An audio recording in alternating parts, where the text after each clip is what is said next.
L'EM, la surprise de Longoria.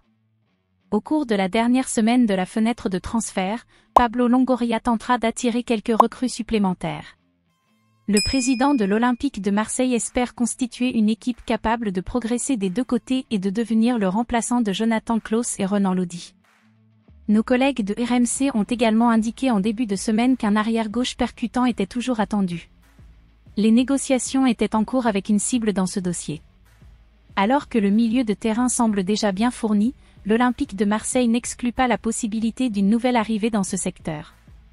Le club marseillais étudie encore la piste menant à Yacine Adli, en difficulté à l'AC Milan. De son côté, l'attaquant Wilson Isidore du Lokomotiv Moscou, en contact avec le club de Marseille, serait convoité pour le poste d'avant-centre. Renforcer le milieu de terrain ne serait donc pas pertinent.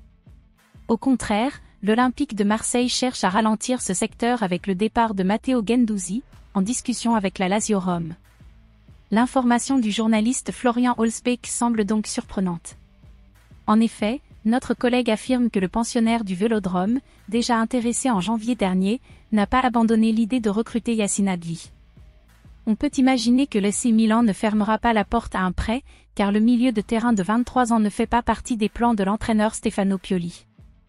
Après une saison avec seulement 6 apparitions en Serie A, le franco-algérien est encore resté sur le banc lors du match contre Bologne, victoire 2-0, lundi, pour la reprise du championnat.